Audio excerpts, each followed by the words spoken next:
Howdy folks, Jamboree here. This year marks the 50th anniversary of Thunderbirds. Yes, the big 5-0 of a classic show. And I've been celebrating it by reviewing films like Thunderbirds 6 and Thunderbirds Are Go. Now, some of you are probably thinking, what the hell is a Thunderbird? Is it some kind of Pokemon? No. Let me explain. Thunderbirds was a British sci-fi puppet show created and produced by Jerry and Sylvia Anderson. It was about the renowned Tracey family and their jobs as the members of the International Rescue Team. All 5 Tracey brothers had their own Thunderbirds, which were special ships with unique purposes. It was a groundbreaking show that took puppetry, pyrotechnics and miniature sets to new levels. It proved that puppet filmmaking could be used to tell thrilling action stories and be just as ambitious as any live-action production. With all that being said, I'm going to review the live-action adaptation of Thunderbirds! Because life hates me! Thunderbirds is a sci-fi adventure movie. When the evil villain known as the Hood traps Jeff Tracey and his sons in space, then takes over the International Rescue Headquarters on Tracey Island, it's up to youngest Tracey brother Alan, with his friends Tintin and Fermat, to stop the Hood and help the Traceys get back to Earth. You know how this movie is called Thunderbirds? Well, it's not really about the Thunderbirds. The Thunderbirds only appear at the beginning and the finale, while most of the Tracey family are dying in space. Instead, the focus is on 3 kids and their coming-of-age story. Series regulars Lady Penelope and Parker pop in now and again, but the main focus is the kids. Here's the plan. We're here, right?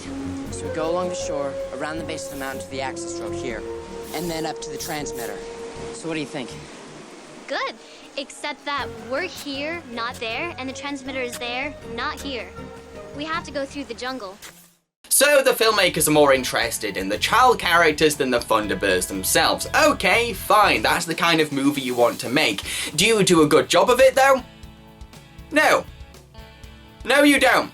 So, instead of a fun and exciting children's movie, we get a soulless and boring train wreck that clings to Hollywood cliches and abandons the spirited charm of its source material.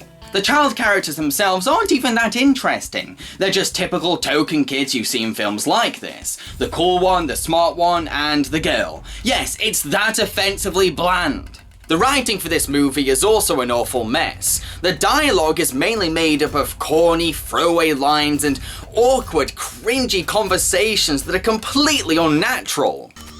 Alan, don't you think Tintin is blossoming? Blossoming? What's that supposed to mean? Come on, Alan. You have a crush on her. You gotta be kidding. I mean, she's not that bad, I guess.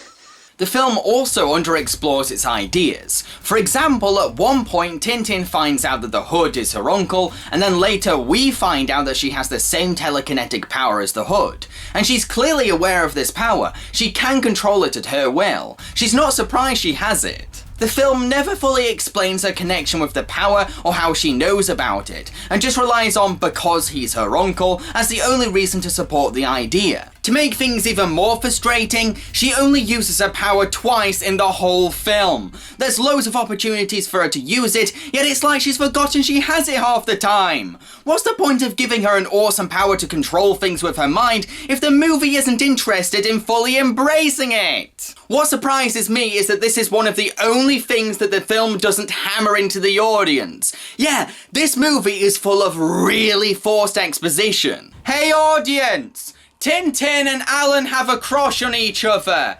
That means they like each other. But we're not gonna take it anywhere. Hey audience! Alan really wants to join International Rescue. That means he wants to be on one of the Thunderbirds, which are those big fancy ships that are flying by. But none of this exposition is as pointless and ham-fisted in the film compared to the constant nods to the death of Mrs. Tracey. Alan's home for spring break. Yeah, I thought I could see a storm brewing in your region. Teenagers. Well, we've all been there. And Dad, you've done a great job since Mom died. Thanks, John. That is not how humans talk to each other, writers. That is not how a father and son have a conversation. Heck, that's not even how aliens communicate. That was beyond unnatural. It was like, golly gosh, Dad, it's swell that you're great at raising my little brother after Mom died. My mum is dead, audience! I should have guessed. Jeff Tracy. The billionaire ex-astronaut, of course. Isn't he the one who lost his wife in an accident? Avalanche, wasn't it? How tragic. Did you get that, audience? Jeff Tracy's wife is dead. She's in a coffin that's underground, and she's been eaten by maggots. I don't think they got that subtle hint. Alan's mummy is in heaven now! You know what makes this forced dead parent exposition even worse? It plays no part in the movie whatsoever.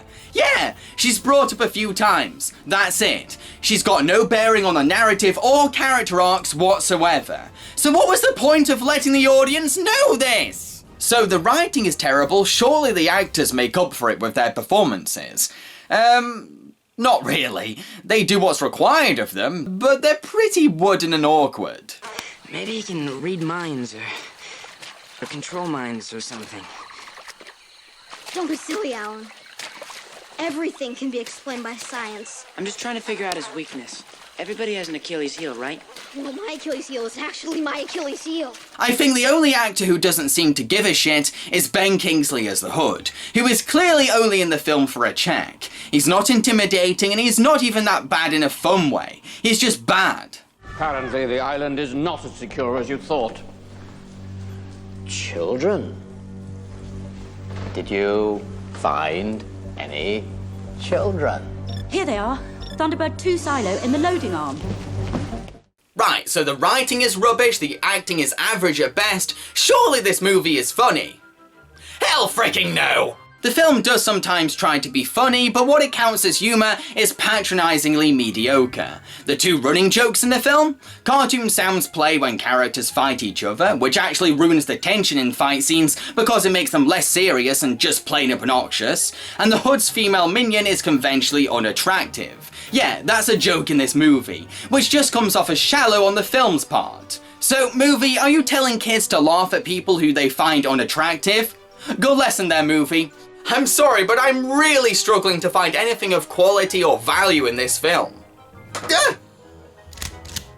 Okay, it's kind of cool to see the Thunderbirds in CGI form. I like that. The busted song in the credits is catchy and nice, yeah. Before I give my final verdict on this movie, if you enjoyed this review then feel free to click like to show your appreciation, click subscribe to see more videos like this one, and share so more people can enjoy my work. Cheers folks! Bye bye.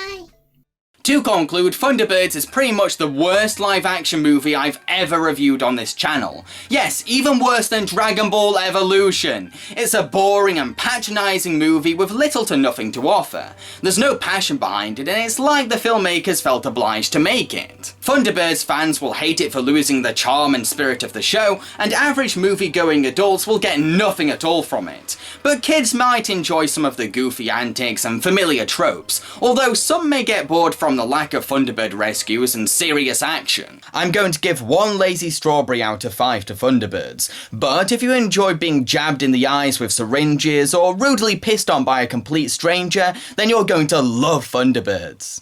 Fuck this movie!